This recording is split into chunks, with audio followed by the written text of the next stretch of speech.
ಸ್ನೇಹಿತರೆ, ಚಿತ್ರೀಕರಣದಲ್ಲಿ ನೋಡ್ತಾ ಇರೋ ಹಾಗೆ ದಾಸವಾಳದ ಗಿಡದಲ್ಲಿ ಪ್ರತಿಯೊಂದು ಎಲೆಗೊಂದು ಮೊಗ್ಗು, ಪ್ರತಿ ಟಿಸಿಲುಗಳಲ್ಲೂ ಸಾಕಷ್ಟು ಮೊಗ್ಗುಗಳು, ಅದರ ನಂತರದ ದಿನಗಳಲ್ಲಿ ಹೂವಾಗಿ ಅರಳಿರುವುದನ್ನ ನಾವು ಈಗಾಗಲೇ ರಿಲೀಸ್ ಮಾಡುವಂತಹ ಪ್ರತಿಯೊಂದು ವಿಡಿಯೋಗಳಲ್ಲೂ ಕೂಡ ನೋಡ್ತಾನೆ ಇರ್ತೀರಾ. ಇದೇ ರೀತಿ ಚಿಕ್ಕ ಚಿಕ್ಕ ಗಿಡಗಳಿಂದಲೂ ಕೂಡ ಎಲೆಗೊಂದು ಹೂ ಪಡೆಯುವ ವಿಧಾನ ತುಂಬಾನೇ ಸುಲಭ, ಆದ್ರೆ ಸ್ವಲ್ಪ ತಾಳ್ಮೆಯಿಂದ ಆರೈಕೆ ಮಾಡೋದು ಮುಖ್ಯ. ಇಂದಿನ ವಿಡಿಯೋದಲ್ಲಿ ಹೇಗೆ ಪ್ರತಿಯೊಂದು ಎಲೆಗೂ ಮೊಗ್ಗು ಹೂವು ಅರಳುವಂತೆ ಮಾಡುವುದು, ಬೇಸಿಕ್ ರಿಕ್ವೈರ್ಮೆಂಟ್ ಏನು, 6 ತಿಂಗಳಲ್ಲಿ ರಿಸಲ್ಟ್ ಸಿಗುವಂತೆ ಮಾಡಬಹುದಾ, ಇಂಥ ಅದ್ಭುತ ವಿಚಾರವನ್ನ ಮತ್ತು ನಮ್ಮ ಅನುಭವದಿಂದ ಪಡೆದಂತ ಫಲಿತಾಂಶವನ್ನ ಯಾವ ಮುಚ್ಚುಮರೆ ಇಲ್ಲದೆ ತಿಳಿಸ್ತಾ ತೋರಿಸ್ತಾ ಸಾಗೋ ಈ ವಿಡಿಯೋ ಅಂತ್ಯದವರೆಗೂ ನೋಡ್ತೀರಾ ಅಂತೇಳಿ ಭಾವಿಸಿ, ಆತ್ಮೀಯ ಸ್ನೇಹಿತರೆ, ತಾವು ಮೇರೀಸ್ ಮನೆ ಗಾರ್ಡನ್ ಚಾನಲ್ ಅನ್ನ ವೀಕ್ಷಣೆ ಮಾಡ್ತಾ ಇದ್ದೀರಾ. ನಾನು ನಿಮ್ಮ ದೀಪಕ್ ಕುಮಾರ್ ಟಿಟಿ ತಮಗೆಲ್ಲ ಆತ್ಮೀಯ ಸ್ವಾಗತವನ್ನ ಕೋರ್ತೇನೆ. ಇನ್ನು ಯಾರೆಲ್ಲ ಹೊಸ ಸ್ನೇಹಿತರು ಚಾನಲ್ ಅನ್ನ ಸಬ್ಸ್ಕ್ರೈಬ್ ಮಾಡ್ಕೊಂಡಿಲ್ವೋ ಅವರು ತಕ್ಷಣ ಚಾನಲ್ ಅನ್ನ ಸಬ್ಸ್ಕ್ರೈಬ್ ಮಾಡ್ಕೊಂಡ್ರೆ ನಮ್ಗೆ ಇನ್ನು ಇಂತಹ ಹಲವಾರು ಮಾಹಿತಿಯುಳ್ಳ ವಿಡಿಯೋ ತರಲು ಪ್ರೋತ್ಸಾಹ ಸಿಕ್ಕಿದಂತಾಗುವುದಲ್ಲದೆ, ಇಂತಹ ವಿಡಿಯೋಗಳನ್ನ ತಪ್ಪದೆ ನೋಡಲು ಬಯಸುವವರು ಬೆಲ್ ಬಟನ್ ನಲ್ಲಿ ಆಲ್ ಅನ್ನ ಸೆಲೆಕ್ಟ್ ಮಾಡ್ಕೊಳ್ಳಿ. ಇದರಿಂದ ನಾವು ರಿಲೀಸ್ ಮಾಡುವಂತಹ ಪ್ರತಿಯೊಂದು ವಿಡಿಯೋಗಳ ನೋಟಿಫಿಕೇಶನ್ ಅನ್ನ ಯೂಟ್ಯೂಬ್ ನಿಮಗೆ ಕಳಿಸ್ಕೊಡುವಂತಾಗುತ್ತೆ. ಈ ವಿಡಿಯೋ ಇಷ್ಟವಾದರೆ ಒಂದು ಲೈಕ್ ಕೊಡಿ. ಇನ್ಫಾರ್ಮೇಟಿವ್ ಅನ್ಸಿದ್ರೆ ನಿಮ್ಮ ಫ್ರೆಂಡ್ಸ್, ರಿಲೇಟಿವ್ಸ್ ಮತ್ತು ರೈತ ಮಿತ್ರರಿಗೂ ಕೂಡ ಶೇರ್ ಮಾಡುವಂತೆ ವಿನಂತಿಸಿಕೊಳ್ತಾ ಬನ್ನಿ ವಿಡಿಯೋ ಆರಂಭಿಸೋಣ. ಸ್ನೇಹಿತರೆ, ನಿಮಗೆಲ್ಲ ಗೊತ್ತಿರೋ ಹಾಗೆ ದಾಸವಾಳದ ಸಸಿಯನ್ನ ಕೇವಲ ಬಲಿತ ಅಂದ್ರೆ ಮೆಚೂರ್ ಆಗಿರೋ ಒಂದು ಕಾಂಡದಿಂದ ಬೆಳೆಸಬಹುದು. ಈ ವಿಧಾನದಲ್ಲಿ ಕಟಿಂಗ್ ಸಕ್ಸಸ್ ಆದ ಕಾಂಡದಿಂದ ಕೇವಲ 3 ತಿಂಗಳಲ್ಲಿ ಹೂ ಪಡೆಯಲು ಸಾಧ್ಯ. ಕಟಿಂಗ್ ನೆಡಲು ಕಾಂಡದ ಆಯ್ಕೆ ಹೇಗಿರಬೇಕು, 100% ಸಕ್ಸಸ್ ಆಗಲು ಹೇಗೆ ನೆಡಬೇಕು, ಯಾವ ಋತುವಿನಲ್ಲಿ ನೆಡಬೇಕು, ಇಂಥ ಅನೇಕ ವಿಚಾರವನ್ನ ತಿಳಿಯಬಯಸುವ ಸ್ನೇಹಿತರಿಗಾಗಿ ಮೇಲೆ ಐ ಬಟನ್ ಮತ್ತೆ ಡಿಸ್ಕ್ರಿಪ್ಷನ್ ನಲ್ಲಿ ಸಂಪೂರ್ಣ ಮಾಹಿತಿಯುಳ್ಳ ವಿಡಿಯೋ ಲಿಂಕ್ ಅನ್ನ ಕೊಟ್ಟಿರುತ್ತೇವೆ. ಇದರ ಜೊತೆಗೆ ದಾಸವಾಳದ ಬೀಜಗಳಿಂದಲೂ ಸಸಿಗಳನ್ನ ಮಾಡುವ ವಿಡಿಯೋ ಲಿಂಕ್ ಕೊಟ್ಟಿರುತ್ತೇವೆ. ಆಸಕ್ತ ಸ್ನೇಹಿತರು ವೀಕ್ಷಣೆ ಮಾಡಬಹುದು. ಸ್ನೇಹಿತರೆ, ಕಟಿಂಗ್ ನಿಂದ ತಯಾರಿಸಿದ ಸಸಿ ಅಥವಾ ನರ್ಸರಿಯಿಂದ ತಂದ ಸಸಿಗಳಾದ್ರೂ ಅವುಗಳನ್ನ 12 ಇಂಚಿನ ಪಾಟಿನಲ್ಲಿ ನೆಟ್ಟಿರ್ತೀರಾ. ಅವುಗಳ ಕಾಂಡ ದಪ್ಪವಾಗಿ ಸುಮಾರು ಒಂದು 18 ರಿಂದ 24 ಇಂಚುಗಳವರೆಗೆ ಬೆಳೆದು ಬೇರು ಪಾಟಿನೊಳಗೆಲ್ಲ ಹರಡಿದೆ ಅಂತ ಹೇಳಿ ಅನ್ನಿಸಿದಾಗ, ಚಿತ್ರೀಕರಣದಲ್ಲಿ ನೋಡ್ತಾ ಇರುವಂತಹ ಸಸಿಗಳ ರೀತಿ ಇರುವಂತಹ ಗಿಡಗಳಿಗೆ ಫೆಬ್ರವರಿ ಕೊನೆ ವಾರ ಅಥವಾ ಮಾರ್ಚ್ ಮೊದಲ ವಾರದಲ್ಲಿ 20 ಇಂಚಿನ ಪಾಟಿಗೆ ರಿಪಾರ್ಟಿಂಗ್ ಮಾಡುವ ಯೋಜನೆ ಸಿದ್ಧಪಡಿಸಿಕೊಳ್ಳಬೇಕಾಗುತ್ತೆ. ಒಂದ್ ವೇಳೆ ಈ ಸಮಯದಲ್ಲಿ ನಿಮಗೆ ಬಿಡುವಿಲ್ಲದ ಕಾರಣದಿಂದ ರಿಪಾರ್ಟಿಂಗ್ ಮಾಡಲು ಸಾಧ್ಯವಾಗದೇ ಇದ್ದ ಸಂದರ್ಭದಲ್ಲಿ ಮೇ ಕೊನೆಯ ವಾರ ಅಥವಾ ಜೂನ್ ಮೊದಲ ವಾರದಲ್ಲಿ ಕೂಡ ರಿಪಾರ್ಟಿಂಗ್ ಮಾಡಬಹುದು. ನಮ್ಮ ಹಲವಾರು ವೀಕ್ಷಕ ಮಿತ್ರರು ಕೇಳ್ತಿರ್ತಾರೆ, ಪ್ರೂನಿಂಗ್ ಯಾವಾಗ ಮಾಡಬೇಕು, ರಿಪಾರ್ಟಿಂಗ್ ಯಾವಾಗ ಮಾಡಬೇಕು ಅಂತ. ಅವರಿಗೆಲ್ಲ ಪ್ರೂನಿಂಗ್ ಬಗ್ಗೆ ಹೇಳಬೇಕಂದ್ರೆ ಸಾಫ್ಟ್ ಪ್ರೂನಿಂಗ್ ವರ್ಷದ ಎಲ್ಲಾ ಕಾಲದಲ್ಲೂ ಕೂಡ ಮಾಡಬಹುದು, ಆದ್ರೆ ಹಾರ್ಡ್ ಪ್ರೂನಿಂಗ್ ಮಾತ್ರ ವರ್ಷದಲ್ಲಿ 2 ಬಾರಿ ಮಾತ್ರ ಮಾಡಬಹುದು. ಒಂದು ಫೆಬ್ರವರಿ ಕೊನೆಯ ವಾರದಲ್ಲಿ, ಆದ್ರೆ ಮತ್ತೊಂದು ಮಳೆಗಾಲದ ಆರಂಭದಲ್ಲಿ ಅಂದ್ರೆ ಜೂನ್ ಮೊದಲ ವಾರದಲ್ಲಿ. ಈಗ ಕೆಲ ಮಿತ್ರರಿಗೆ ಸಾಫ್ಟ್ ಪ್ರೂನಿಂಗ್ ಮತ್ತೆ ಹಾರ್ಡ್ ಪ್ರೂನಿಂಗ್ ಅಂದ್ರೆ ಏನು ಅಂತ ಹೇಳಿ ತಿಳಿದಿರೋದಿಲ್ಲ. ಅದರ ಬಗ್ಗೆ ಸಂಕ್ಷಿಪ್ತವಾಗಿ ವಿವರಿಸ್ತೇನೆ, ನಂತರ ವಿಡಿಯೋದ ಪ್ರಮುಖ ವಿಚಾರದ ಕಡೆ ನೋಡ್ತಾ ಹೋಗೋಣ. ಸ್ನೇಹಿತರೆ, ಗಿಡದಲ್ಲಿ ಕೆಲ ಒಣಗಿದ ಎಲೆ, ಕಾಂಡ, ತೊಟ್ಟುಗಳನ್ನ ಮೇಲ್ಮೇಲೆ ಚಿವುಟಿ ತೆಗೆಯುವುದು ಅಥವಾ ಪ್ಲಾಂಟ್ ಕಟರ್ ನಿಂದ ಕಟ್ ಮಾಡಿ ಗಿಡಗಳಿಗೆ ಶೇಪ್ ಮೇಂಟೈನ್ ಮಾಡೋದು ಸಾಫ್ಟ್ ಪ್ರೂನಿಂಗ್ ಅನ್ನಿಸಿಕೊಂಡ್ರೆ,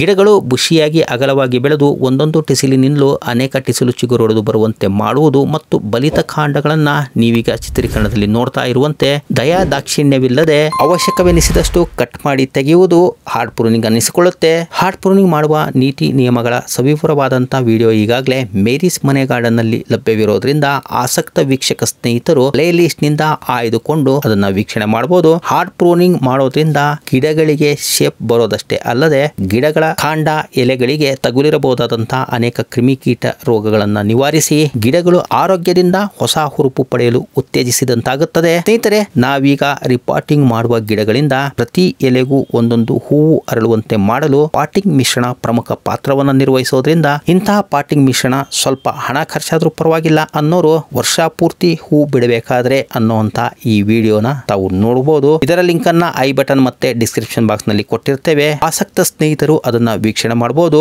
ಈಗ ₹1 ಖರ್ಚಿಲ್ಲದೆ ಪಾಟಿಂಗ್ ಮಿಶ್ರಣ ಹೇಗೆ ತಯಾರಿಸಿಕೊಳ್ಳಬಹುದು ಅನ್ನುವಂತ ವಿಧಾನ ತಿಳಿಸ್ತಾ ಹೋಗ್ತೇನೆ. ಇದಕ್ಕಾಗಿ ರಿಪಾರ್ಟಿಂಗ್ ಮಾಡುವ 1 ತಿಂಗಳಿನ ಮುಂಚಿತವಾಗಿ ಅಡುಗೆ ಮನೆಯಲ್ಲಿ ದೊರೆಯುವಂತಹ ತರಕಾರಿ, ಹಣ್ಣುಗಳ ಸಿಪ್ಪೆ, ಸೊಪ್ಪಿನ ತ್ಯಾಜ್ಯಗಳನ್ನ ಶೇಖರಿಸಿ ನೀರಿನಲ್ಲಿ 7 ದಿನಗಳವರೆಗೆ ಕೊಳೆಯಲು ಬಿಟ್ಟು ನಂತರ ಬಸೆದು ತೆಗೆದುಕೊಂಡಂತಹ ನೀರನ್ನ ಶೇಖರಿಸಿಕೊಂಡು ಪ್ರತಿ 3 ದಿನಕ್ಕೊಮ್ಮೆ ನೀರಿನೊಂದಿಗೆ ಬೆರೆಸಿಕೊಂಡು ಕೊಡ್ತಾ ಬರಬೇಕು. ಇದೆಲ್ಲ ರಿಪಾರ್ಟಿಂಗ್ ಆದ ನಂತರದ ಕಾರ್ಯಕ್ರಮ. ಅದಕ್ಕೂ ಮೊದಲು ಬಸಿದ ನಂತರ ದೊರೆಯುವಂತಹ ತ್ಯಾಜ್ಯವನ್ನ 1 ತಿಂಗಳು ಮುಂಚಿತವಾಗಿ ಚೆನ್ನಾಗಿ ಒಣಗಿಸಿ ಸಂಗ್ರಹಿಸಿಟ್ಕೊಂಡಿರಬೇಕು. ಇದೇ ರೀತಿ ಹಸಿ ತ್ಯಾಜ್ಯವನ್ನ 1 ವಾರದ ಮುಂಚಿತವಾಗಿ ಸಂಗ್ರಹಿಸಿಟ್ಕೊಂಡಿದ್ರೆ ಇದರ ಜೊತೆಗೆ ಬಾಳೆಹಣ್ಣಿನ ಸಿಪ್ಪೆ, ಕಿತ್ತಲೆ ಅಥವಾ ಯಾವುದೇ ಹಣ್ಣುಗಳ ಸಿಪ್ಪೆ ಹಾಗೂ ಕೊಳೆಯಲು ಆರಂಭಿಸಿರುವಂತಹ ಹಣ್ಣನ್ನ ನೀರಿನಲ್ಲಿ ಬೆರೆಸಿ ನೆನೆಸಿಟ್ಟು 7 ದಿನಗಳ ನಂತರ ಬಸಿದು ತೆಗೆದ ನೀರನ್ನ ಈಗಾಗಲೇ ತಿಳಿಸಿದಂತೆ ಗಿಡಗಳ ಬುಡದ ಮಣ್ಣಿಗೆ ನೀರಿನೊಂದಿಗೆ ಅನ್ವಯಿಸ್ತಾ ಬರಬಹುದು. ಇನ್ನುಳಿದ ಗಸಿಯ ಭಾಗ ಒಣಗಿಸಿ ಸಂಗ್ರಹಿಸಿಟ್ಕೊಂಡ್ರೆ ಹಸಿ ಹಣ್ಣಿನ ತ್ಯಾಜ್ಯವನ್ನ 7 ದಿನದ ಮೊದಲಿನಿಂದಲೇ ಕಲೆಕ್ಟ್ ಮಾಡಿಟ್ಕೊಂಡು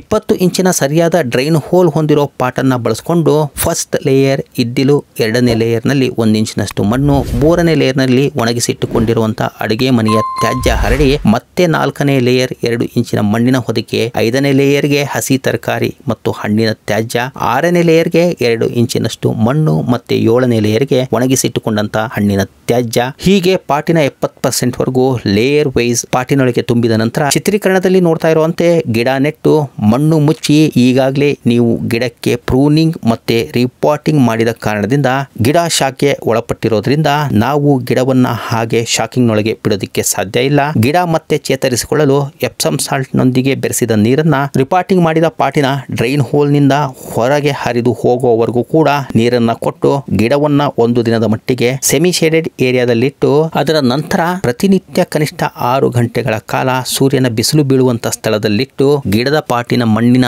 ಮೇಲ್ಪದರ 1 ಇಂಚಿನಷ್ಟು ಒಣಗಿರುವುದನ್ನ ಖಚಿತಪಡಿಸಿಕೊಂಡು ನಂತರವಷ್ಟೇ ಪ್ರತಿನಿತ್ಯ ನೀರನ್ನ ಕೊಡ್ತಾ ಬರಬೇಕಾಗತ್ತೆ. ರಿಪಾಟಿಂಗ್ ಮಾಡಿದ 1 ವಾರದ ನಂತರ ಬೇಳೆಕಾಳು ತೊಳೆದ ನೀರನ್ನ, ಕಿಚನ್ ವೇಸ್ಟ್ ನಿಂದ ತಯಾರಿಸಿದ ನೀರನ್ನ ಡೈಲ್ಯೂಟ್ ಮಾಡಿಕೊಂಡು ಬಾಳೆಹಣ್ಣಿನ ಮತ್ತು ಇತರೆ ಹಣ್ಣಿನಿಂದ ತಯಾರಿಸಿದ ನೀರನ್ನ ಕೂಡ ಡೈಲ್ಯೂಟ್ ಮಾಡಿಕೊಂಡು ನೀರನ್ನ ಕೊಡುವಾಗ ಬೆರೆಸಿ ಪ್ರತಿ ವಾರವೂ ವಿಭಿನ್ನ ರೀತಿಯ ಗೊಬ್ಬರಗಳನ್ನ ಕೊಡ್ತಾ ಬಂದ್ರೆ ಮಳೆಗಾಲದಲ್ಲಿ ಘನರೂಪದ ಗೊಬ್ಬರದ ಮಿಶ್ರಣವನ್ನ ತಯಾರಿಸಿ ಕೊಡಬೇಕಾಗತ್ತೆ. ಆ ರೀತಿ ಮಾಡಿದಾಗ ಮಾತ್ರ ಕೇವಲ 6 ತಿಂಗಳೊಳಗೆ ನಿಮ್ಮ ಸಸಿಗಳಲ್ಲಿ ಎಲೆಗೊಂದು ಹೂ ಅರಳುವುದನ್ನ ನೋಡಬಹುದು. ಸ್ನೇಹಿತರೆ, ವಿಭಿನ್ನ ರೀತಿಯ ದ್ರವ ಮತ್ತೆ ಘನರೂಪದ ಗೊಬ್ಬರ ತಯಾರಿಕೆ ಹೇಗೆ ತ್ಯಾಜ್ಯಗಳಿಂದಲೇ ತಯಾರಿಸಿಕೊಳ್ಳಬಹುದು ಅನ್ನುವಂತ ಮಾಹಿತಿ ನೀಡುವ ವಿಡಿಯೋಗಳ ಲಿಂಕ್ ಅನ್ನ ಡಿಸ್ಕ್ರಿಪ್ಷನ್ ಬಾಕ್ಸ್ ನಲ್ಲಿ ಕೊಡಲಾಗಿದ್ದು, ಆಸಕ್ತ ಸ್ನೇಹಿತರು ಇದರ ಸದುಪಯೋಗ ಪಡಿಸಿಕೊಂಡ್ರೆ ಗಿಡಗಳಲ್ಲಿ ಮೊಗ್ಗು ಹೂವಾಗಿ ಅರಳದೆ ಉದುರುವುದನ್ನ ತಡೆಗಟ್ಟಿ ಆರೋಗ್ಯದಿಂದ ಕೂಡಿದ ಅಗಲ ಗಾಢ ಬಣ್ಣದ ಹೂ ಪಡೆಯಬಹುದಲ್ಲದೆ ಗಿಡಗಳ ಎಲೆ, ಕಾಂಡ, ಬೇರು ಸದೃಢವಾಗಿ ಆರೋಗ್ಯದಿಂದ ರೋಗ ಹರಡುವ ಕ್ರಿಮಿ ಕೀಟಗಳನ್ನ ಹಿಮ್ಮೆಟ್ಟಿಸುವ ಆಂತರಿಕ ಬಲ ವೃದ್ಧಿಸಿಕೊಂಡು ಬೆಳವಣಿಗೆ ಕಾಣುವಂತೆ ಮಾಡುವ ಈ ವಿಡಿಯೋ ನಿಮ್ಮ ಉಪಯೋಗಕ್ಕೆ ಬಂದಿರುತ್ತೆ ಅಂತ ಭಾವಿಸ್ತಾ ಮತ್ತೊಂದು ಅತ್ಯುಪಯುಕ್ತ ಗಾರ್ಡನಿಂಗ್ ಮಾಹಿತಿಯುಳ್ಳ ವಿಡಿಯೋದೊಂದಿಗೆ ಬರ್ತೀನಿ. ಅಲ್ಲಿಯವರೆಗೂ ಸರ್ವೇ ಜನ ಸುಖಿನೋ ಭವಂತು. Happy gardening. ಧನ್ಯವಾದಗಳು. ನಮಸ್ಕಾರ.